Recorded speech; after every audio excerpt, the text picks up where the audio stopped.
but Yeah, it's I the don't hear sound of anything. life. I know. It's Barcelona. Megan McPeak, crazy weekend in sports. What was your sports highlight for this past weekend? I think it was a multitude of things, but I got to give credit to the Washington Spirit of the NWSL.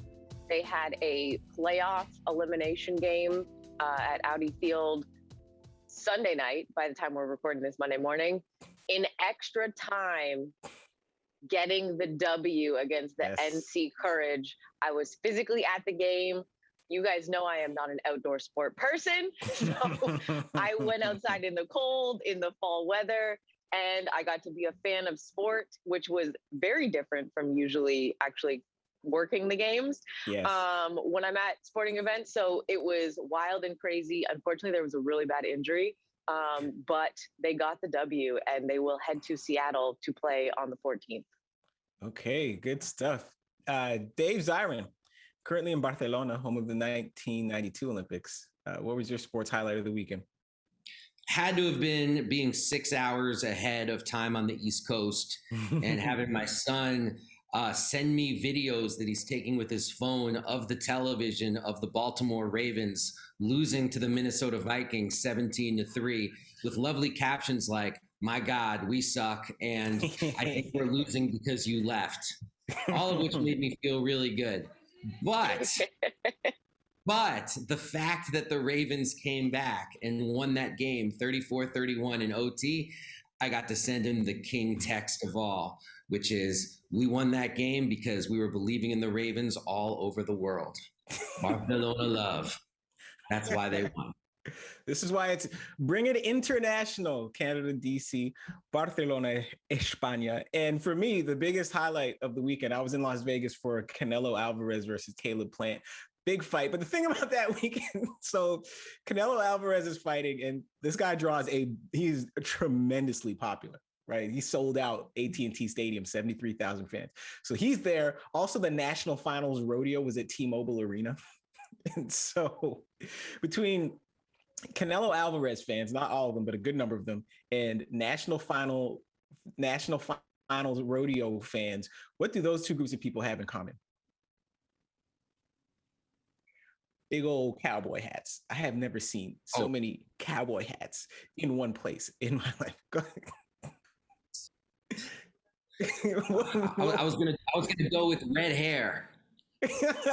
No, but only Canelo has the red hair. His fans don't have the red hair, but many of them, not all of them, because there was like a range of Canelo Alvarez fans, but there were a lot of big old cowboy hats, big old belt buckles on both sides. Like I said, I drew a Venn diagram, a lot of overlap. Go ahead, Dave. Just that I thought it might be like, I'm Slim Shady, I'm the real Shady, and just a bunch of people showing up with like red dyed hair to root on Alvarez. Not that, but a lot of t-shirts that said "No boxing, no life," like a lot of them.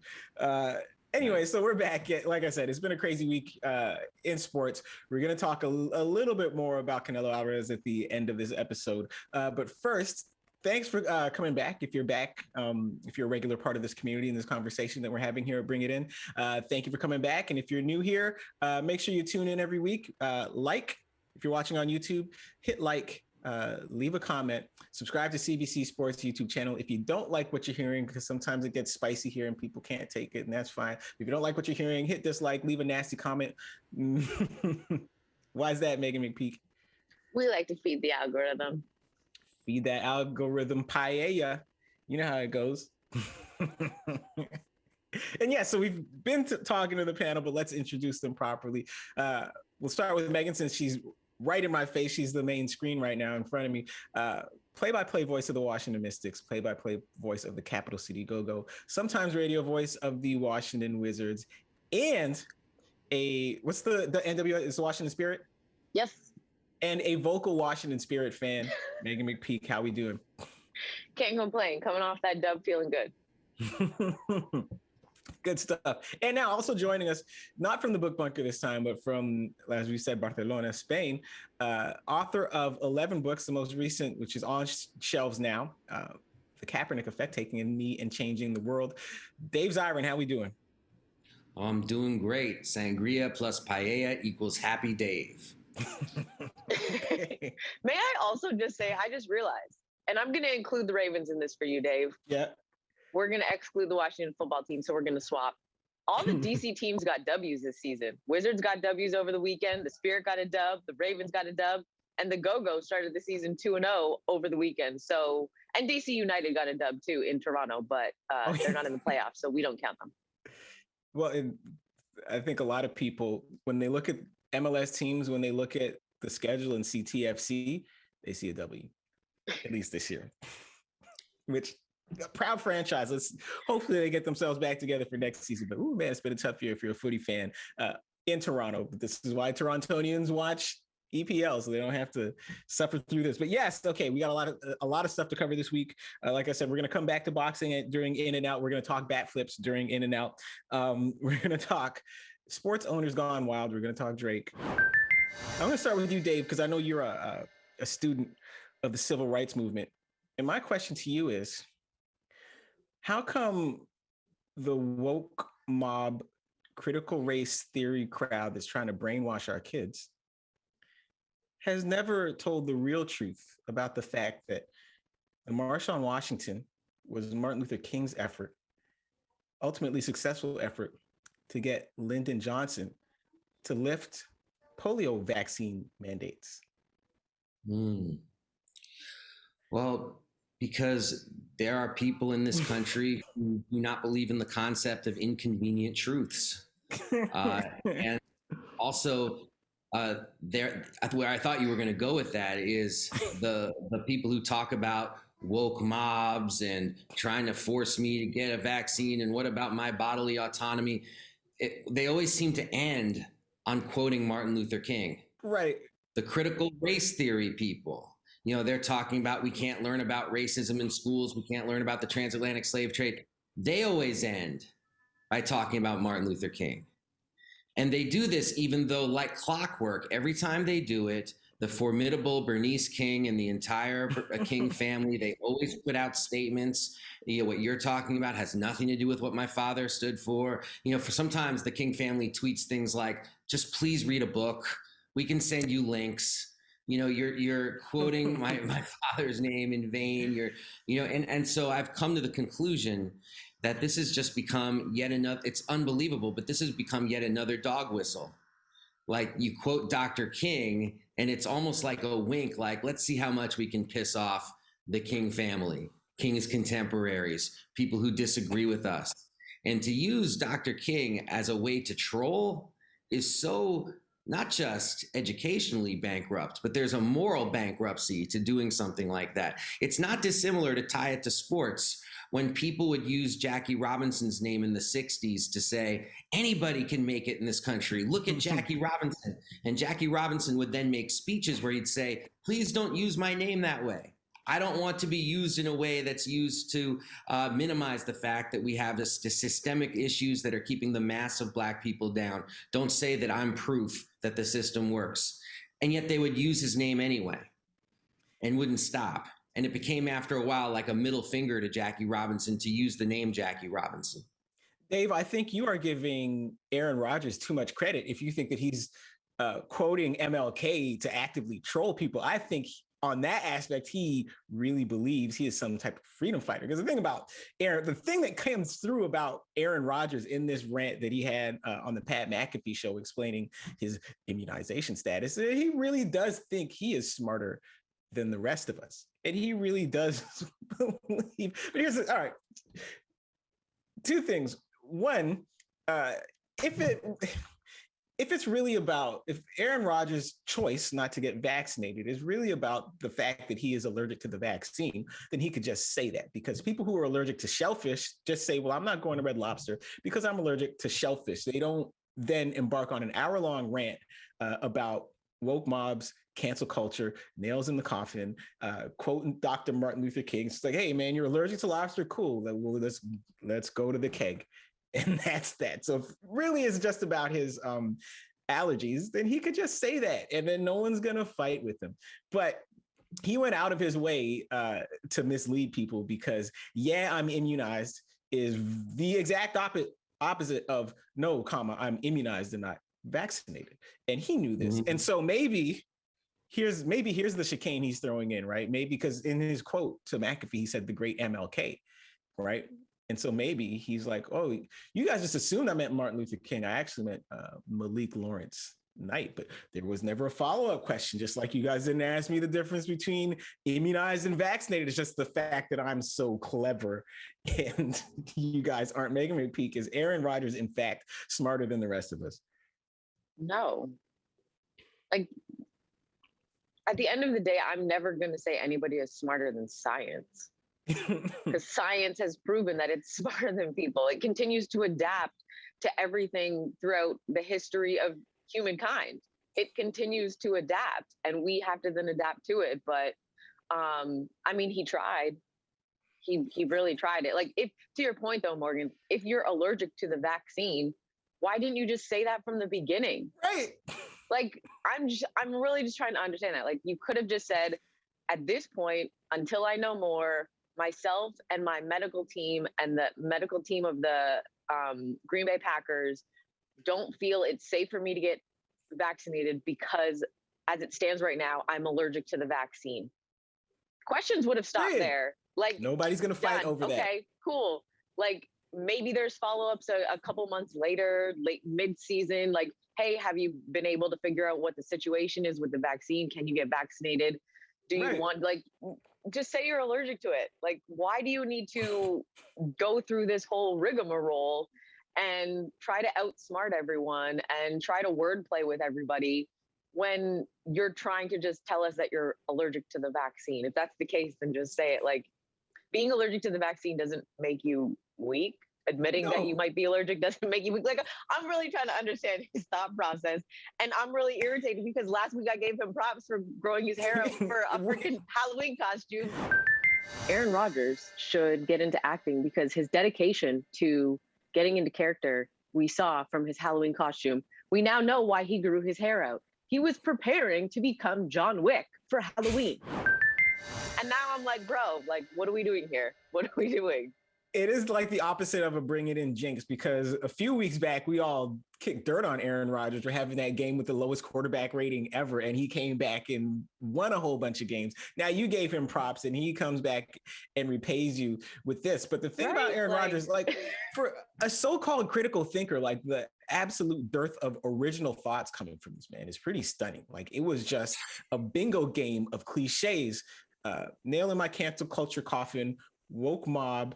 I marched to the beat of my own drummer, bodily autonomy. And then, like, quoting Martin Luther King out of context is like, that's like the center square on the fake smart guy. That's the free play. Bingo card.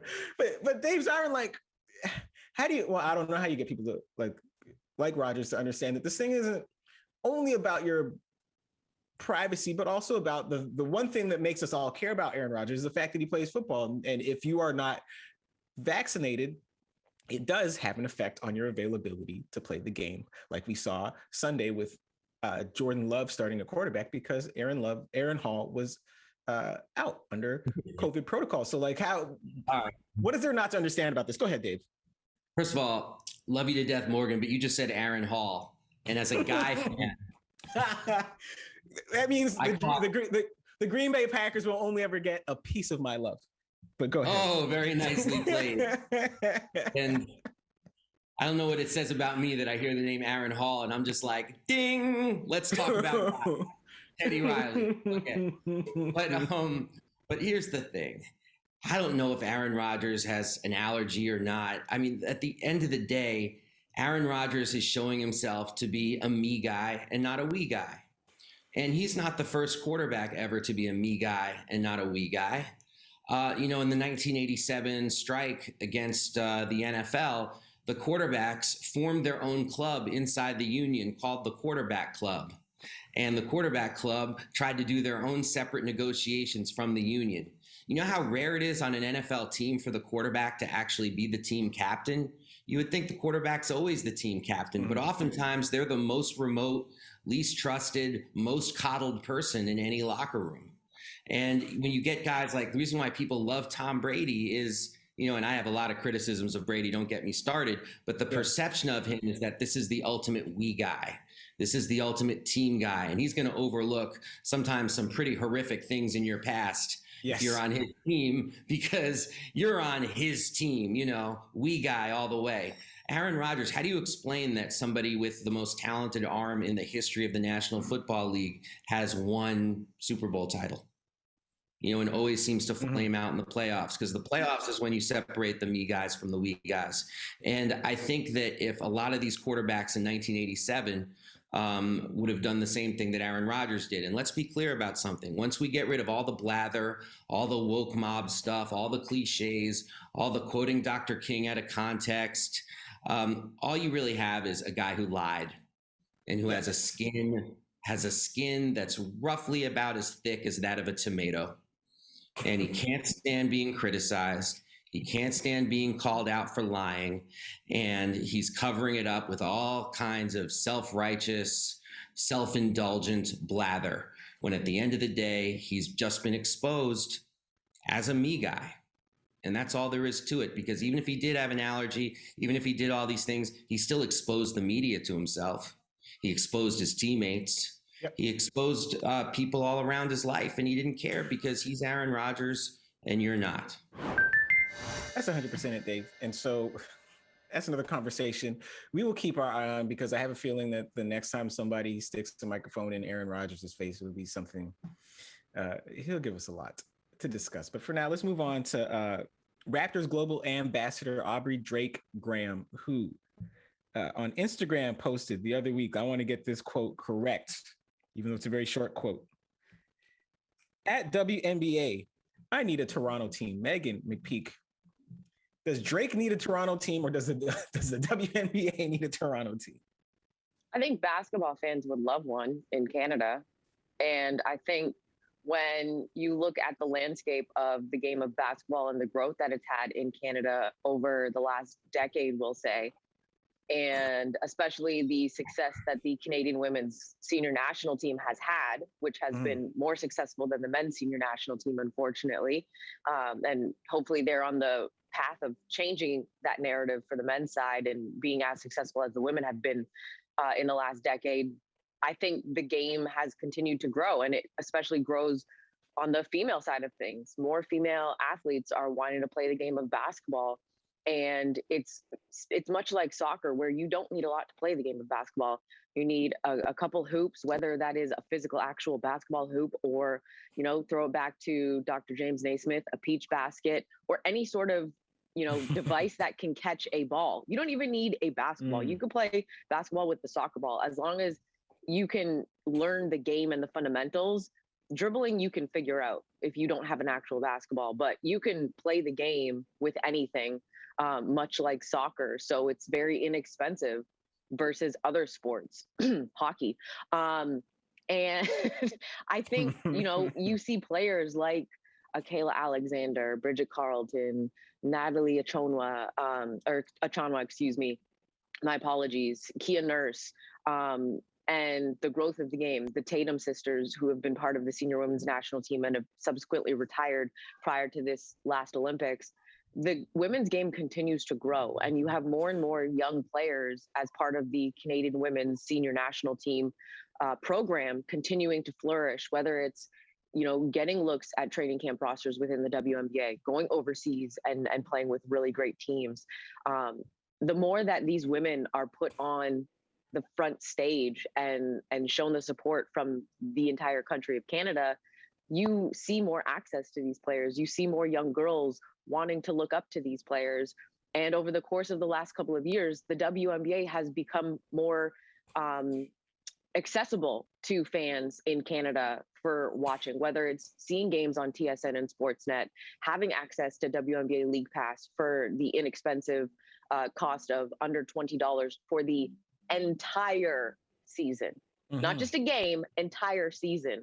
So the more accessible the game becomes, the more young girls will want to play the game and see themselves as professional basketball players. So the thought that they could then have the ability to not only play the game at the professional level, but potentially have the dream of playing on home soil, I think that's where you see the dream continue to grow, and they hope it becomes a reality And I think for those young girls, that's what they would like to see, is to have their own team within Canada so that they can cheer on a team in Canada and not just the Canadians playing within the WNBA.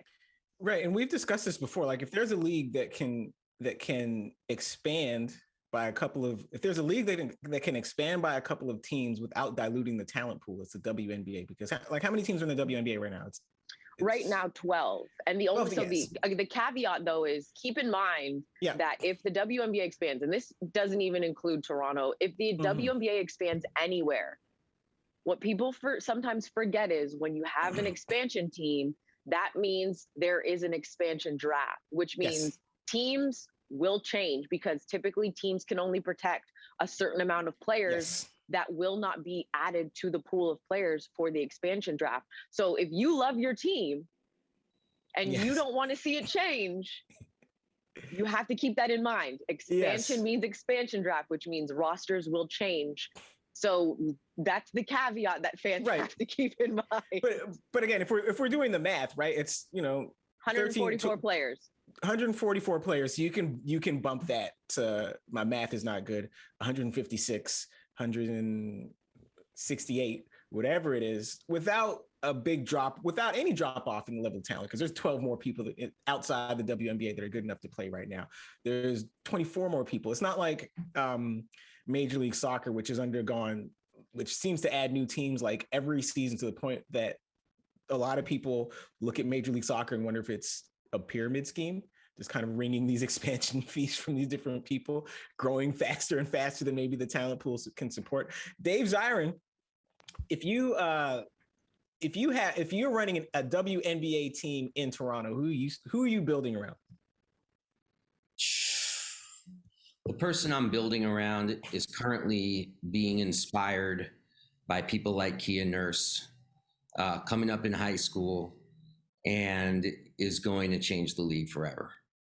Because I think the great unknown in terms of what kind of talent can Canada produce is something that's going to get an injection of absolute adrenaline from the existence of a Toronto WNBA team. I see it as a no-brainer in terms of what we know about basketball support in the city, in terms of what we know about what's happened generationally, not just in Toronto, but in the country over the last 10 years. Basketball has made what can only be described as a giant leap forward.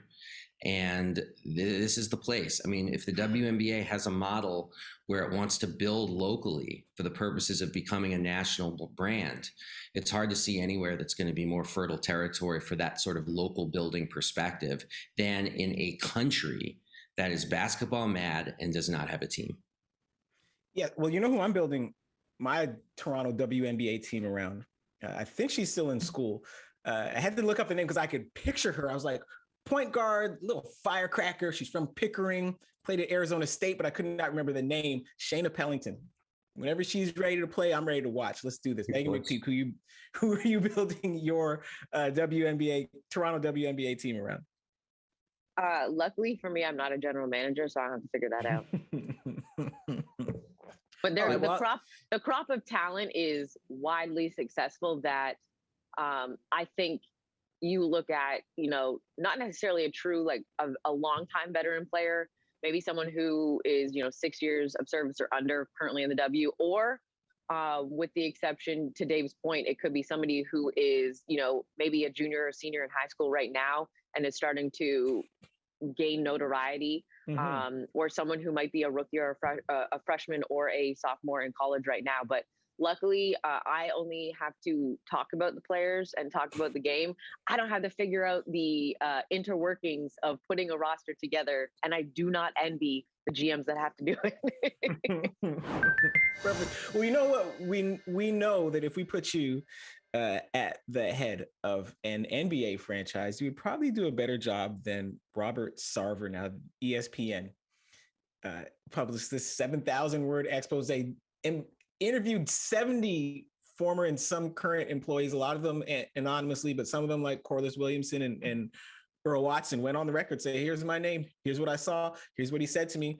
And there's a lot. to go with it. Like, here's the headline: allegations of racism and misogyny within the Phoenix Sun. Inside Robert Sarver's 17-year tenure as owner.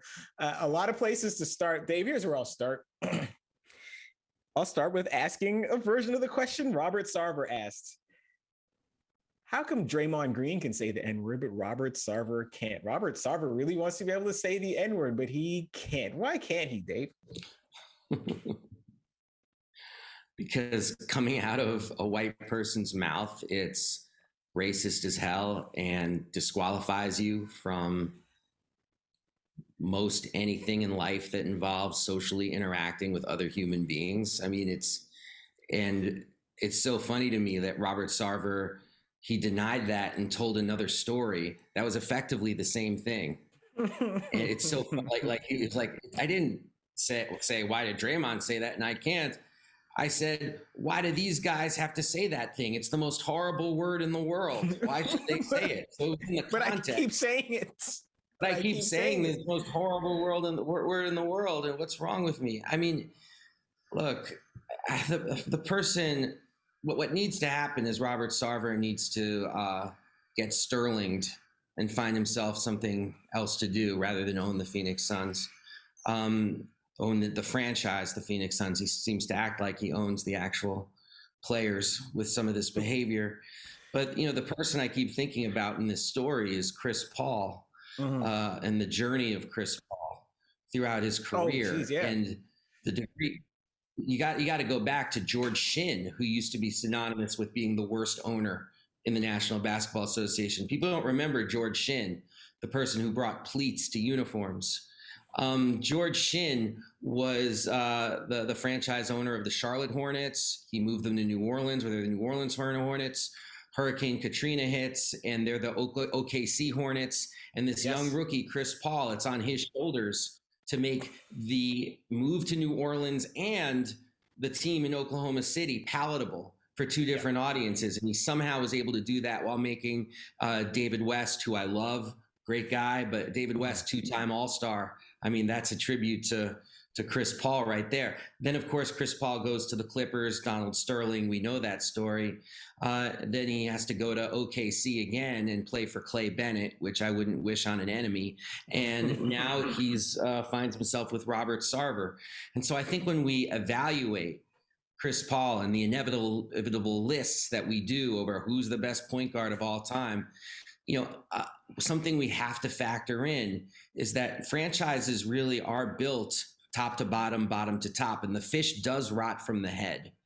And Chris Paul has gotten nothing but rotten fish throughout his career and still been able to put together a career for the ages.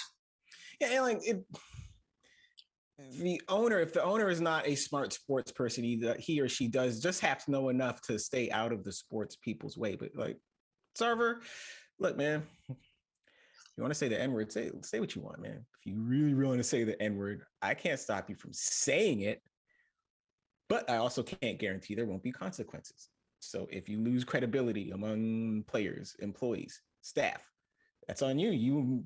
Consequences. Freedom of speech doesn't mean freedom from consequences. People say that all the time. If you get punched in the nose by somebody who is not accountable to you, because it's one thing to drop N-bombs around your office where everybody got to listen to you because you're the boss.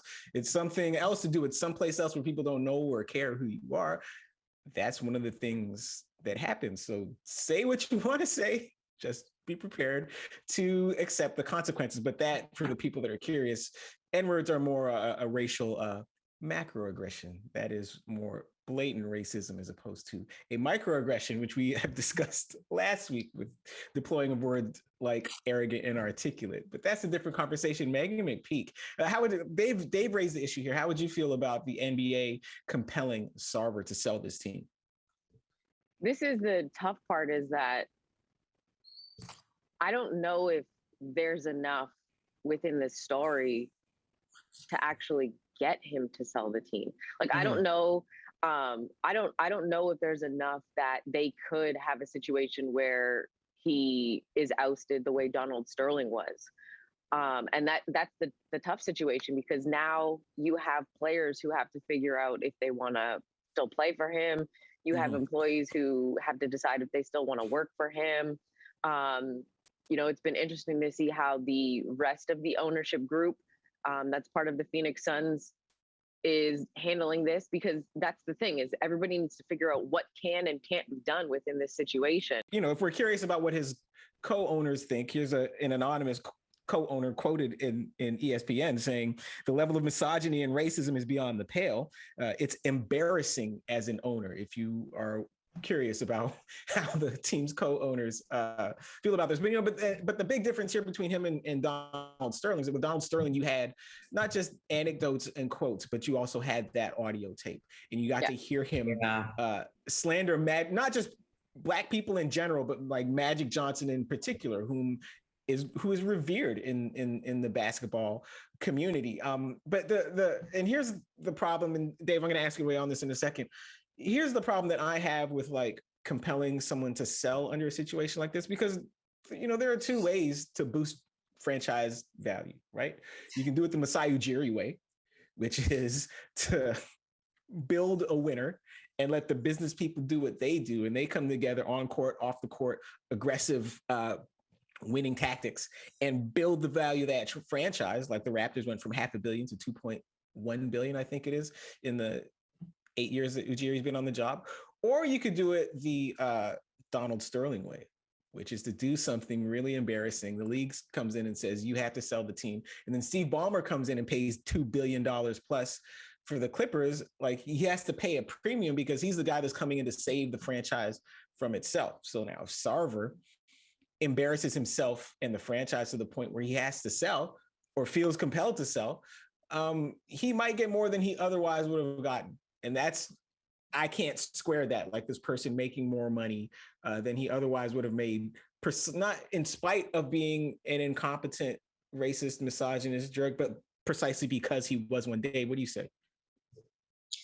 Well, here's the issue.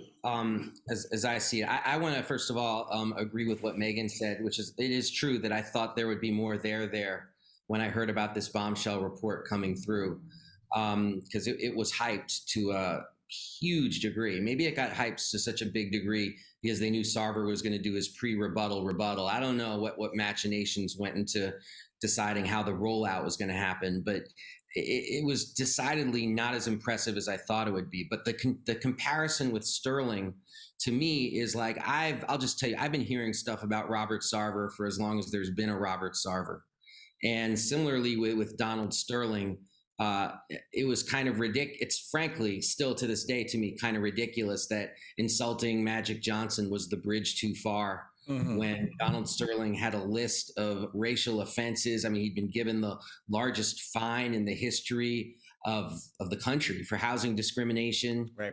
The NBA didn't do a thing, like all kinds of things on Donald Sterling's and record. Who can forget? And so the Magic Dave, quote was kind of. Dave, who can forget the Black History Month celebration in March? Oh, man, that's just because he believes Black history shouldn't have a special month, that it's every month.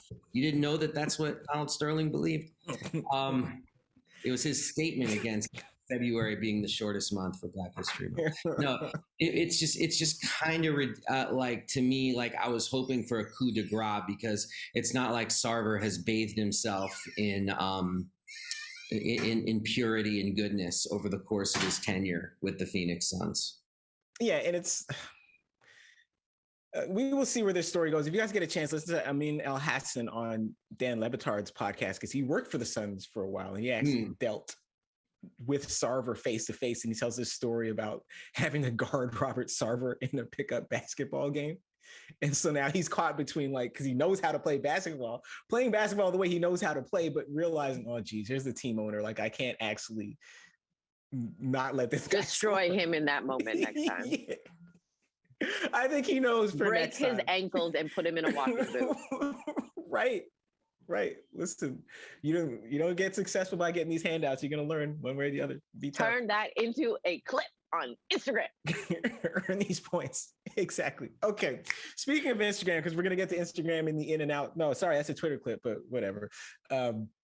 Yes. All right. Let me get back on track. You guys all know Monday mornings are my favorite part of the week, and the in and out is my favorite part of my favorite part of the week. So we got two topics this week. We got them teed up. last weekend, Saturday night, November 6th, was fight night. So UFC 268 was happening in New York.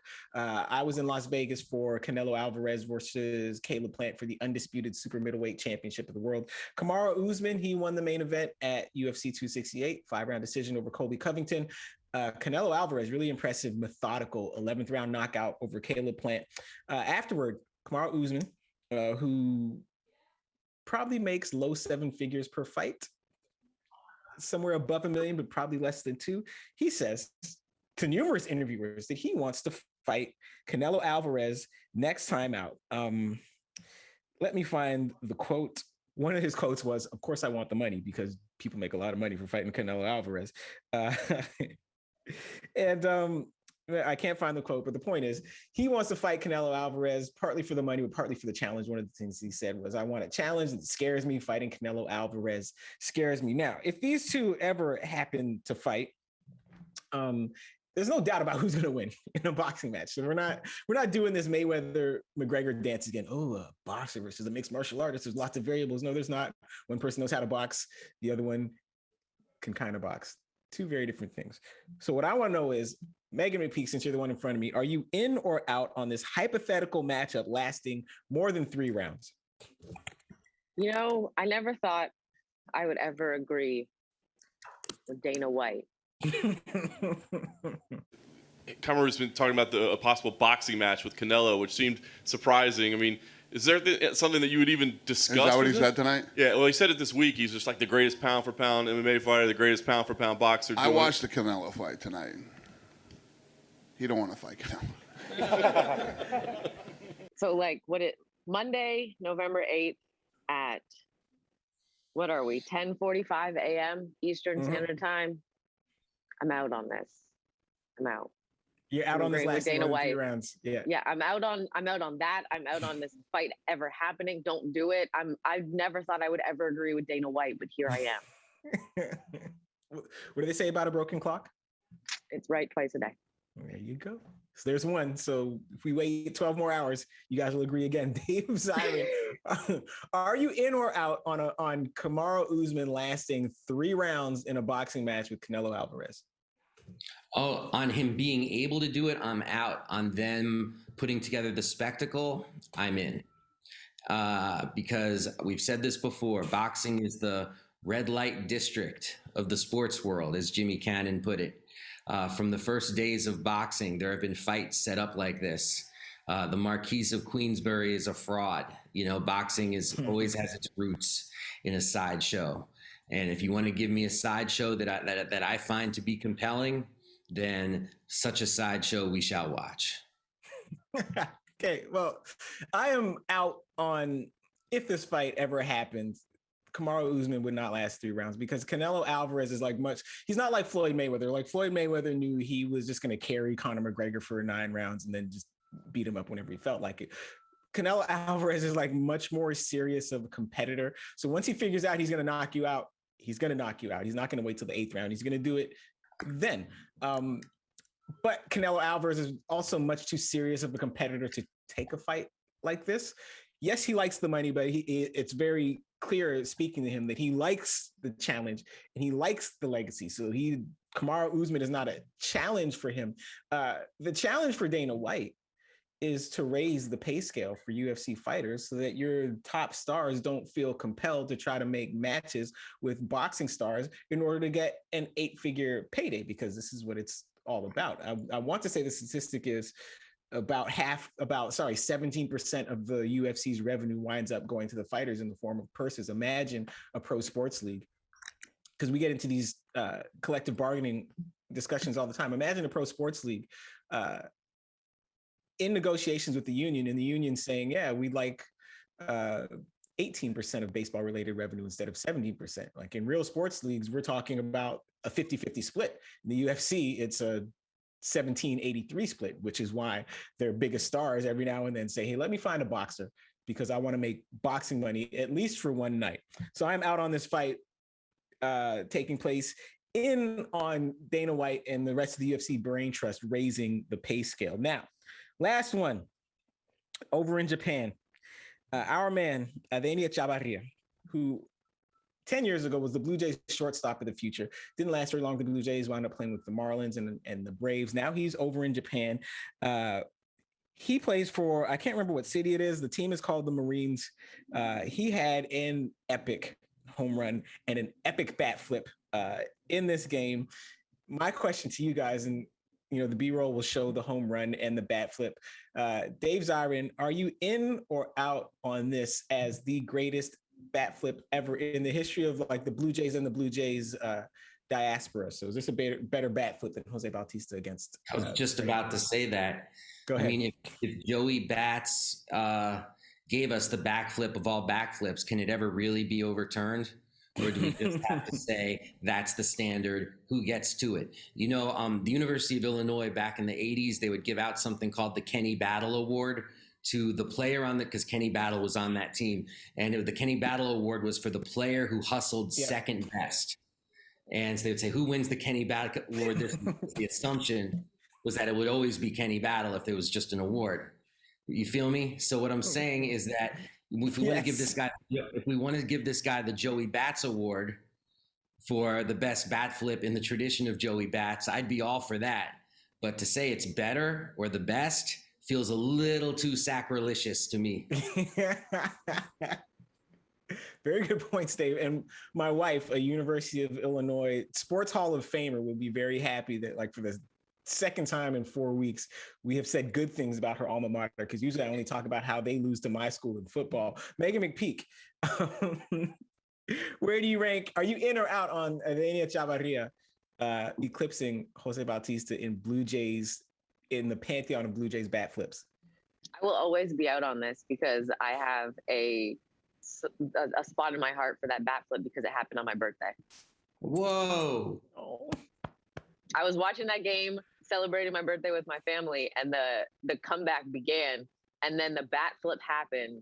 And so that no one in the history of baseball will ever be able to top the bat flip for me because it was on my birthday, and it was that not the go-ahead dinger in that moment in the seventh inning? Like, that seventh inning was the most wildest and most unconventional seventh inning. Like, everybody only talks about the bat flip, but we forget what led up to the bat flip, all the errors, the randomness that was happening, the pop fly, like, it was insane. And then Joey Bats hits that dinger, and then this is the thing about me for the bat. And I know we're supposed to be quick on this, but I apologize because, again, soft spot in my heart for this. It's okay. It was the swing. As soon as he connected, he looked, he knew that thing was gone. And there was everything surrounding this series between the Rangers and the Blue Jays. So there was added emphasis on that swing. Yes. And then he paused. It was the pause, the look, and the toss. There's a sequence of events that happens that makes this the most epic bat flip of all time. But now, to me, just as a pure act, just on the execution and level of difficulty, this is like hitting a 40-foot jump shot in a regular season game. So to me, like, I have to respect that Chavarria's execution. Like, he hit that ball, he admired it, he flipped the bat like backwards. It was a no-look flip something. It looked like he did it so well. It looked like he practiced it, but these things look so good because they're so spontaneous. And also the fact that, like, we're talking about chances to practice post home run bat flips. Like, Jose Bautista got a lot of chances because he hit a lot of home runs. Like, Adenia Chavarria, for everything he has been as a baseball player, has never been a home run hitter. He does not hit a lot of home runs, but he knew just what to do when he got one. So I got to respect that. But in terms of now, just like the historical context, so on skill level of difficulty, Chavarria wins, but I'm in on Jose Bautista still giving us the greatest bat flip ever. Not just because it was on your birthday, Megan McPeak, but as you said, because of all the other in-game context, and because, as I dropped my phone, and because of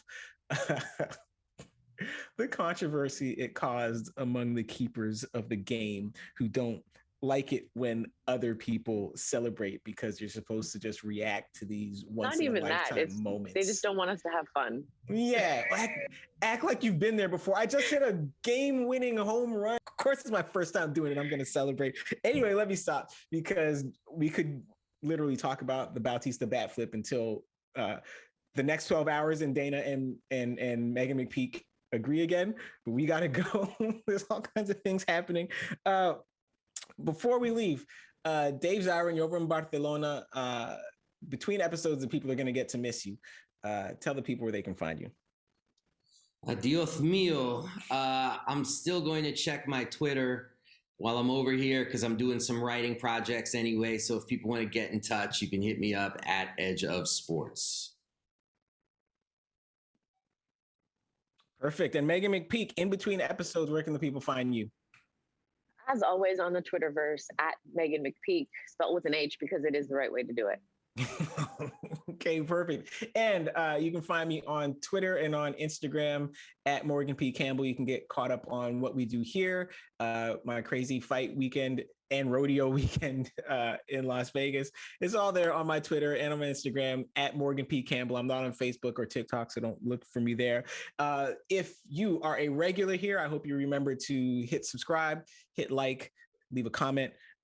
Also, feel free on social media to send us your in or out topic suggestions.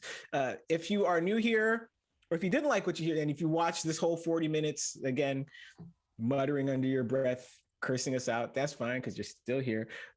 Leave a dislike, leave a nasty comment. We don't care, because at some point we're going to get Megan a t-shirt that says FTA. What does the FTA stand for? Feed the algorithm. Yes.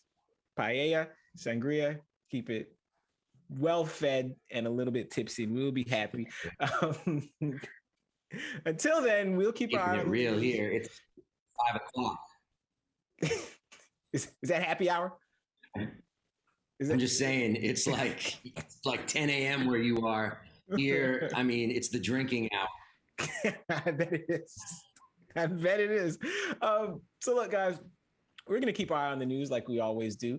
And we'll be back in a week with more Bring It In. Until then, I've been your host, Morgan Campbell. We will see you next week.